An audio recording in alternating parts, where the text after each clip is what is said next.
अस्सलामु अलैकुम वरहमतुल्लाहि वबरकातुहू। नाज़रीन, उम्मीद करता हूँ आप खैरियत से होंगे।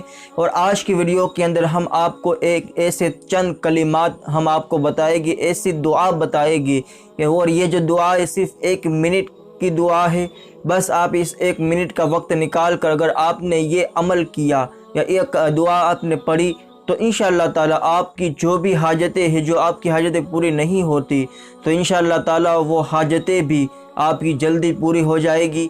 जो भी मुरादें हैं, जो भी आरज़ू है या जो भी तमन्नाएं हैं, किसी भी तरीके की, अगर आपको घर चाहिए, माल चाहिए, या फिर शादी करनी है, या फिर रिश्ते नहीं आते, किसी भी तरीके की अगर आपकी कोई हाजतें हैं, इंशाअल्लाह ताला बस आप इस अमल को कर ले। 1 मिनट का अमल है, 21 दिन का ये अमल है। बस आप इस अमल को कर ले, इंशाअल्लाह ताला आपको इससे फ़ायदा ज़रूर होगा।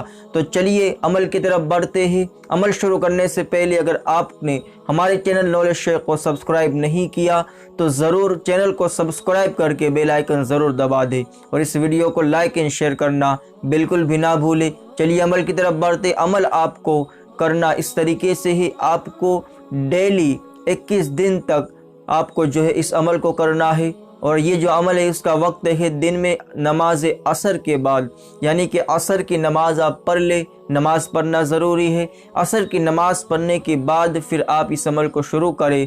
पहले आपको 1 मरतबा दुरूद शरीफ पढ़ना है, और 1 मरतबा दुरूद शरीफ पढ़ने के बाद फिर ये कलमात, या हय्यु या हलीमु या अज़ीज़ु या करीमु इक़दी हाजती बिहक़्क़ इय्याक नअबुदु व इय्याक नस्तईन। ये आप स्क्रीन पर देख रहे हैं। ये दुआ आपको 3 मरतबा पढ़नी है, और आखिर में फिर 1 मरतबा दुरूद शरीफ पढ़ लेना है। और फिर उसी जगह पर बैठे बैठे आपकी जो भी हाजतें हैं वो अल्लाह की बारगाह में दुआ करें। इंशाअल्लाह ताला अगर आपने इस अमल को 21 दिन तक मुसलसल, 1 दिन भी छोड़े बगैर आपने इस अमल को किया तो इंशाअल्लाह आपकी जो भी हाजतें होगी, जो भी मुरादें होगी, वो अल्लाह तबारक व तआला पूरी फरमाएगा। तो आज के लिए इतना ही।